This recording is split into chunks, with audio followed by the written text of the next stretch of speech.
Hello, ma'am. Okay, Daniel, let's let the other people join as well. Okay, ma'am. Ma'am can you enable sharing? वो I think खुद से disable होगी. Okay, it's enabled. Okay. Okay, thank you. Share. Okay.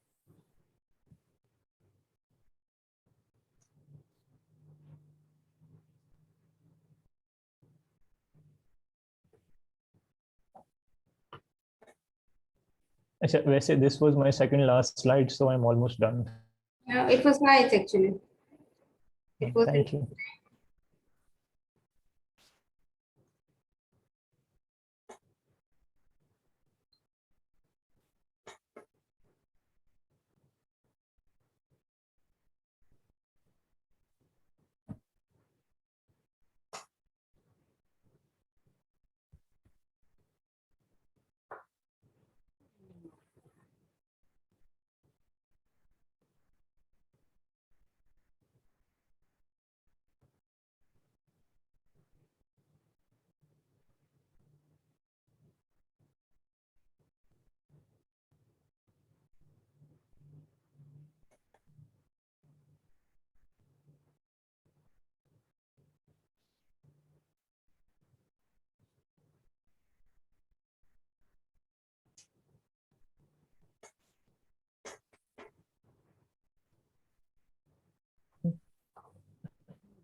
Hello.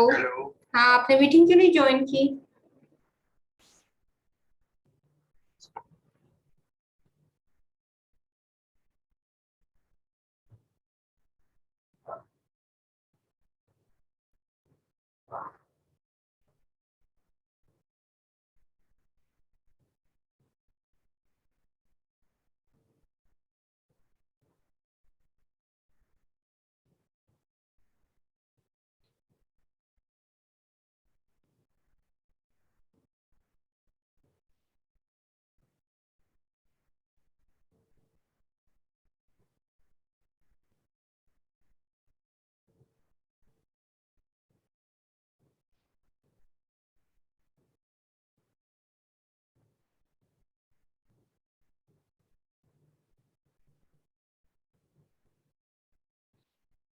Okay, chalo Danial, you can continue. Okay, ma'am. So basically what I was saying was that the original explanation was meant to explain why the W and Z bosons have mass, but it also ended up explaining why quarks and leptons have mass for a very similar reasoning. So in doing so, the entire Standard Model has been accounted for, right? And that was basically my second last slide. And my last slide was going to be this. Thank you for listening. And thank you. Thank you, Danial. That was very nice. Thank you, ma'am. The topic was interesting and you put in an effort to prepare it and you presented it very well, and that was very nice. So questions now. Okay. Ji Vasil, what's your question? No questions, ma'am. नहीं, इसका मतलब you did not listen. Actually, my laptop was not working properly. I was looking for. That's interesting. Okay, what about you, Samsam? I have one question from Danial. Ji. So मैं बीच से आया था जी. आप जैसे मैंने शुरू से ही मैंने जस्ट हिग्स जो है हिग्स बोसोन के बारे में सुना. Samsam, you speak in English, please. Okay, so my question is that did anyone work on the paramagnetism? Any scientist who work on the paramagnetism behavior of the particles or not? Not sure I understand the question. आप कह रहे हो कि did any scientist work on ferromagnetism? Yes. Well, yes, because electromagnetism, that's a much older theory. So both that I talked about ferromagnetism as an analogy for understanding what was happening with the Higgs field. So ferromagnetism is well understood. Maxwell worked on it. Heaviside worked on it. That was an old and very complete field. All right. Okay, thank you. Okay. So, Vasil, you have nothing to say? Vasil, you will not get class participation for this. Okay? Sure, I'm sure. Okay, right. So, Danial, in slide 1, you were showing us the Standard Model, and that's very interesting. In fact, it was a very good idea to start explaining with the Standard Model. So, what are bosons? Bosons are basically force carrier particles. So the 4 fundamental forces in physics, that's the gravity, electromagnetism, the weak force, and the strong force. Right now, apart from gravity, the other 3 forces are mediated by the bosons. So this gluon mediates the strong force. The photon mediates the electromagnetic force, because electricity, the electric force and magnetic force are both covered by the same particle. And these last 2, the Z and W bosons, those mediate the weak force. So that's why they're called the force carrier particles. And I've listed their functions here. Okay, why do we call them bosons? I think it was because the work done by an Indian scientist called Bose. I forget the last name, like it was a weird name, but it was an Indian scientist, and that's why it's covered by statistics called the Bose-Einstein statistics, because Einstein and Dr. Bose worked on them together. So it comes from the name of the scientist, just like the fermions come from Fermi. Yes, the scientist. yes. Yeah. And this is actually very interesting because Bose did his work all in locally, right? He was not working abroad. So this is very impressive. In fact, it's an inspiration for us. Like, you don't have to be in a fancy university or in a fancy lab in order to do great science. You can do great science with limited resources as well, right? So this is an example. He's an example of a scientist who was working locally, yet he was doing very good science. And of course, you can collaborate, and that can also help. So yeah, Bose was his last name. You know, he had a first name, which I also find difficult to pronounce. It's Sandhyetra, something like that. Nath Bose. Bose was the last name. So normally, like formally, the last name becomes famous, right? Yes. Okay, so that's interesting. In fact, Bose was also nominated for a Nobel Prize.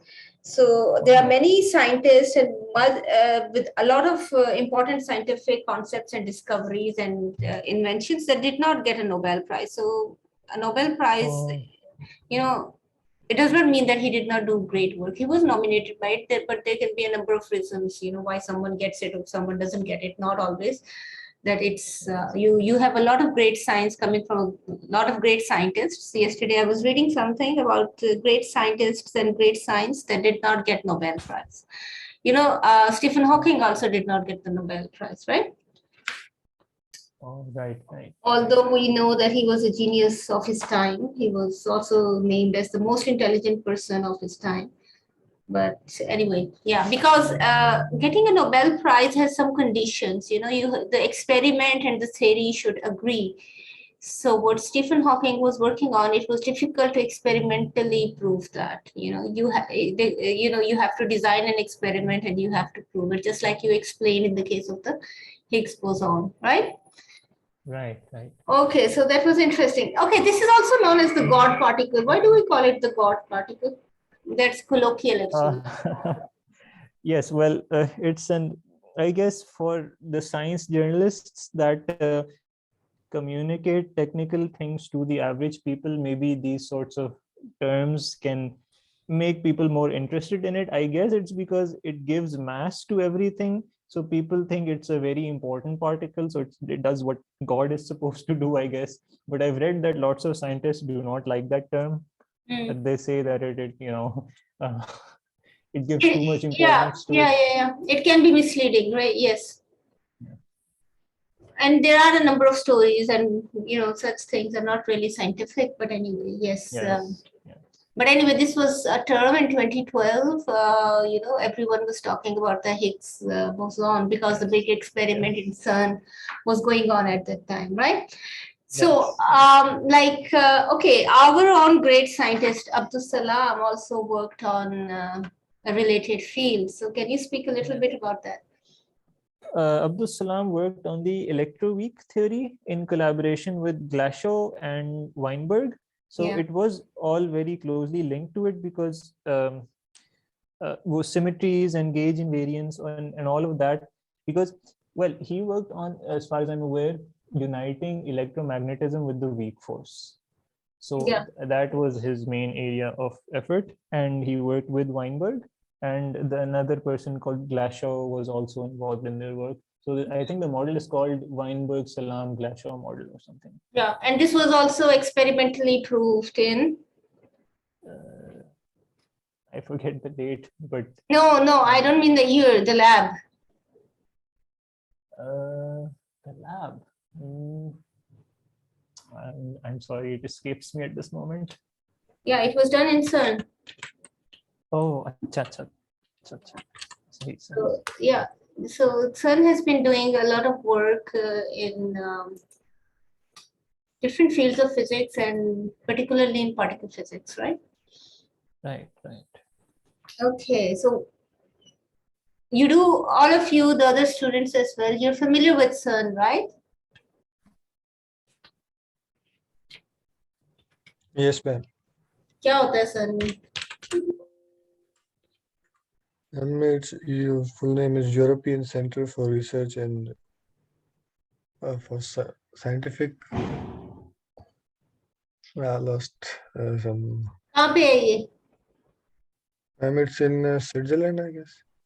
Yes, it's on the border between Switzerland and France. So it's a big, accelerator. So the ring runs through Switzerland and France. So. Yes. So this is also, some of the authentic websites that I recommended to you in the beginning of the course, CERN is also one of them. They have a lot of educational material for all age groups, for all levels of understanding, for children as well. They make very nice cartoon interpretations of these experiments. They make very nice videos of these animations. Danial, did you come across any animation of this experiment? Animation. Well, I came across some comics, like like those hand-drawn We videos. doodles जिसको कहते हैं, but they are very Right, helpful in exactly. understanding. You know? Right, yes. I referred to some of them. Those were helpful, but they're not official sources, so I couldn't really quote them. But they were helpful for understanding the ideas. Actually, some of them are actually directly downloadable from the CERN website, and I did download some of them sometimes. So they show the particles actually accelerating and colliding and crashing, and that's actually a very nice visualization of the experiment. So if you find it, you do share it with us, okay? Will do, ma'am. Yeah. Ma'am, I have a question. Yes. It says on this very slide that gluon, which transmits strong nuclear force. So what is a gluon and how does it transmit nuclear? So this is Vasil, right? Yes, ma'am. Okay, chalo bhai, Danial. Well, the strong nuclear force is what we studied when talking about the binding energies of the nucleons. So the thing, basically, it's the very short range force that holds together protons and neutrons. And if you're asking how a particle transmits a force, right, then that's not limited to gluons. Then that's related to a theory in physics called quantum field theory that tells you that all forces are basically particles at some level. Their fields and the excitations of those fields are elementary particles, right? So then I'll have to tell you about quantum field theory to talk about how particles are actually force carriers. Okay, you can maybe, okay, please continue. Okay, but what does gluon really represent? I have studied somewhere that it is a gravity particle or something. That No. Gravity is made up of a bunch of gluons. No. I'd like to correct you here. The theorized particle for gravity is called the graviton, and the it starts with a G. Maybe that's the source of the confusion. The graviton is not part of the standard model of particle physics. Let me show you. There is no graviton here. This is one of the weaknesses of the standard model because it cannot unite gravity with the other fundamental forces. So that's one of the weaknesses. So, and maybe at some point in the future, we will find a graviton. Maybe you'll unite physics somehow, but at this moment it's incomplete. Physics is not at the pinnacle of completion yet. The gluon is not graviton. Gluon is related to binding energy. Okay. Thank you. So yeah, this is a very interesting discussion. Actually, you see how the concepts we've been studying in this course relate to very advanced concepts, right, later on. And also, like we were talking about the CERN experiment. So that's you have the concept of decays, like Danial was just discussing, and we also have the concepts of how particles collide and what can happen, what are the possible modes of collision. And also what we've been studying about nuclear reactions, the mass energy relations, all of them are applicable in this case, right? And then also you talked about spin, and you spoke about parity, you spoke about symmetry. So all of them were very important concepts again. And again, that's why I would like each presentation that each of you will be presenting to be considered a part of the course, and everyone should participate in understanding it, and therefore you can further discuss it and ask questions about it so that we can then include it in the final total syllabus. Okay, is that clear? So Danial, I will be uploading your presentation for all students, right? Okay, ma'am. Right. Okay, so may I stop the screen share? No, it's okay. We are still talking about your work. Okay, ma'am. Yeah, so let's talk about the experiment that was performed.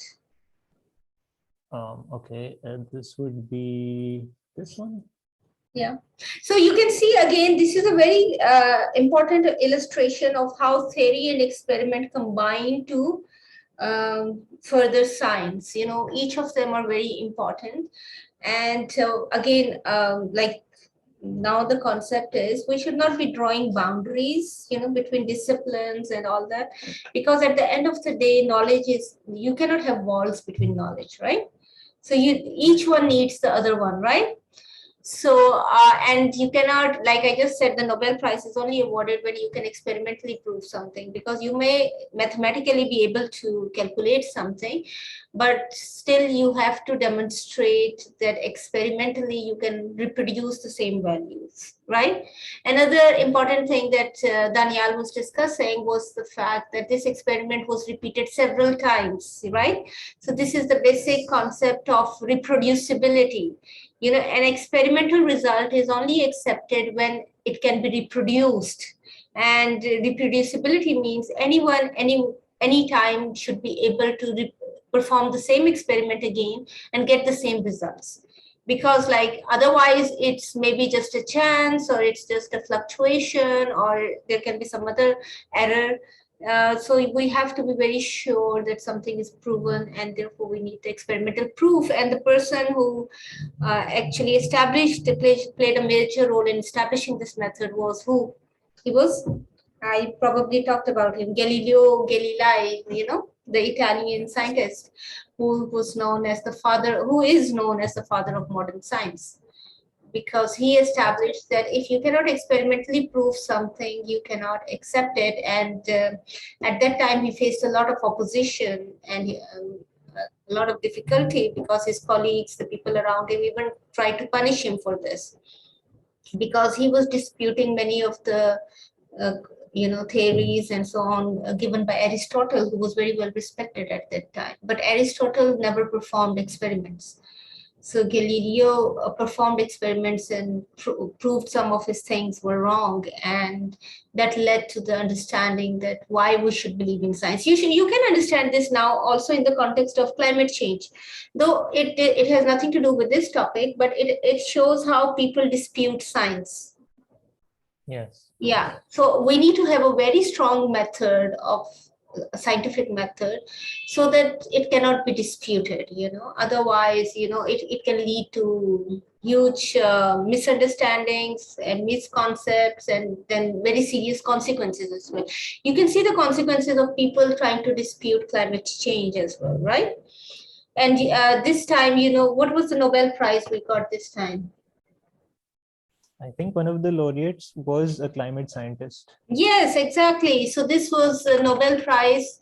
So you should be following these prizes. Everyone does, even if you're not a physics student. But being a physics student, it makes more sense, right?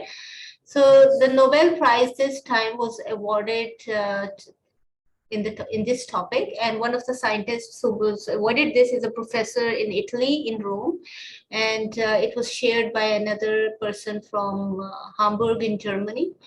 So these prizes are normally shared between 2 or 3 people, and again, you can go and study that further, but you can see how it's very important to do science rigorously beyond doubt. These are not, this is not a hypothesis, right? It's now established. Okay. Right. So yeah, the same was about the sun going around the earth, or the earth going around the sun. This is still, many people are still not very unhappy with the results that don't agree their beliefs and so on. So that's how we see that science is very important. But then science is also a science is not like subjects where you can you can give your opinion. We don't have opinions, we have proofs, right? Right. And also it's not a personal liking or disliking, it goes beyond that, right? Okay, so yeah, you were talking about the experiment.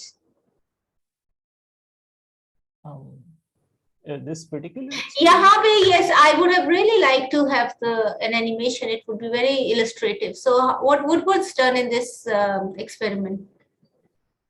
Well, basically they collided particles, lots of particles together, right? Well, no. Particular, did you study the particular experiment that was performed? Um, I'm not sure exactly what you mean, but I know in general CERN पे like collisions were performed between high energy particles. Specifically वो कौन से थे? I don't recall.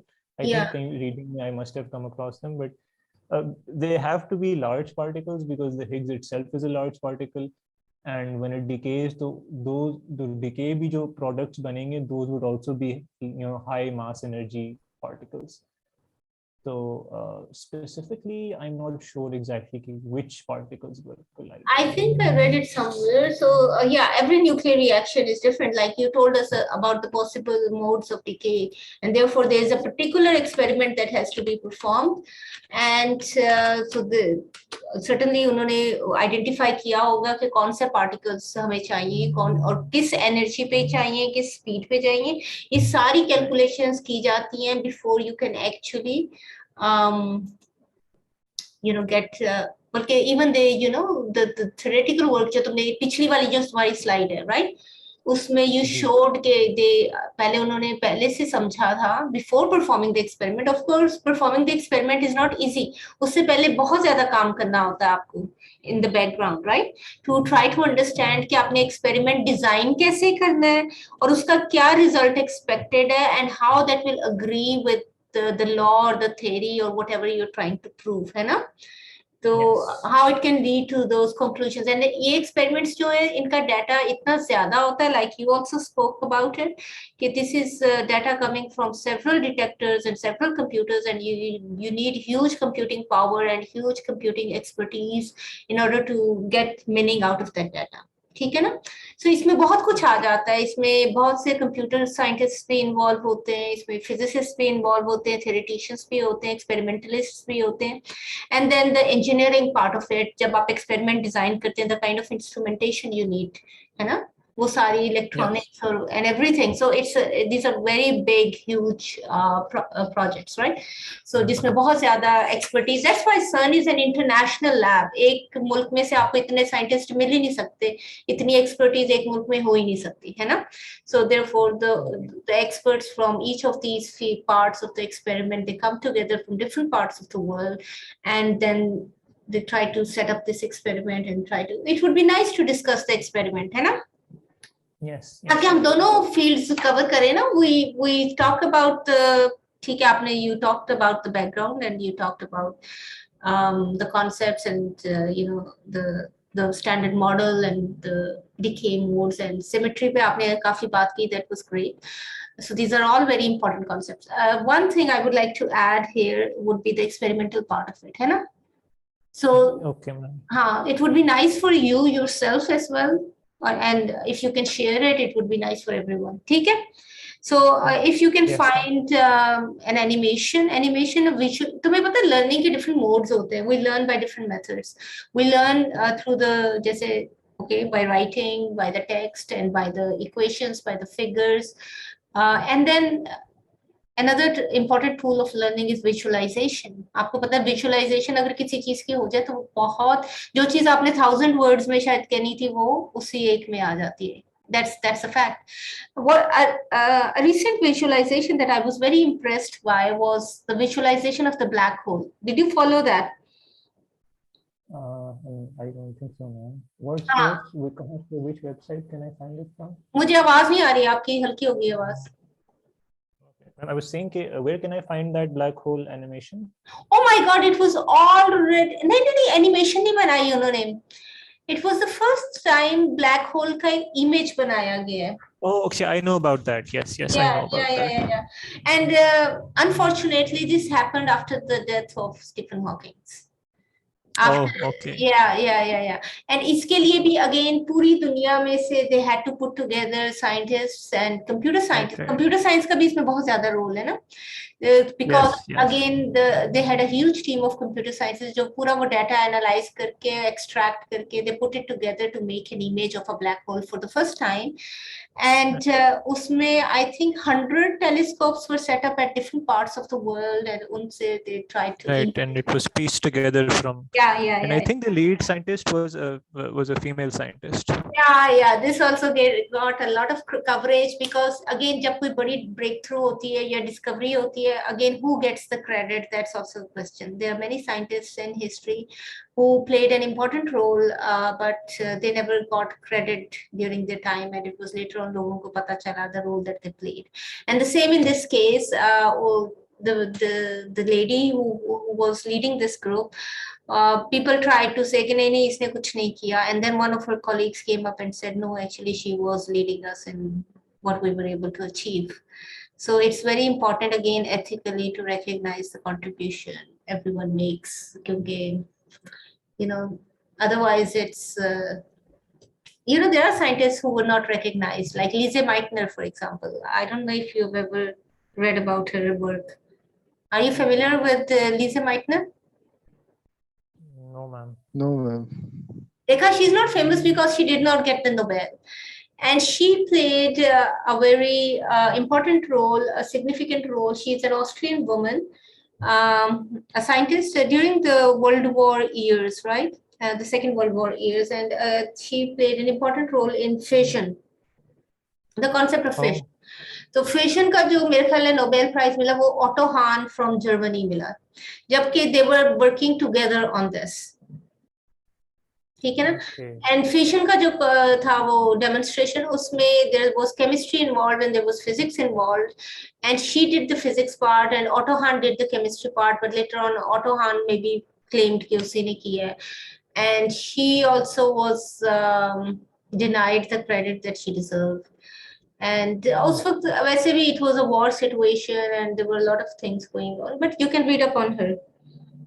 Okay, ma'am. ठीक है, so she did her initial studies in Austria, then she worked with Otto Hahn in Germany, and later on during the war, I think she had to flee to UK, and then she performed her last year's work in Oxford. So that's another interesting story. And yeah, the standard model, is it complete now? Well, the Graviton is not there, but all the predictions from this existing model, I think they've all been verified so far, because the Higgs was predicted by the model that was verified. I think it's, apart from the Graviton, I think it's quite close to being complete. अच्छा, इसके बारे में भी we can check up more on this. Is it complete? Is it not complete? Is there an agreement or is there a disagreement, right? So that's also a question. Okay, so anyway, Danial, it was a very interesting topic. You presented it very well, and there were a lot of things that would be very useful for each one of us in further understanding of this field, and it relates to a lot of the concepts that we studied in the course. And it is an advanced topic, as you discussed, while you were preparing this. So the standard that we keep in front of us is, since this is a 400 level course, so senior undergraduate level, so that's what we keep in mind. For other students as well, keep the standard like equal to crane. ठीक है? Okay, ma'am. सही है? So that would be helpful for everyone. So now next time we can have presentations from other students as well. But anyway, this was a very nice discussion and I will upload the video. Okay? Okay, ma'am. Thank you. Thank you so ma'am. much. Thank you. Okay, take care.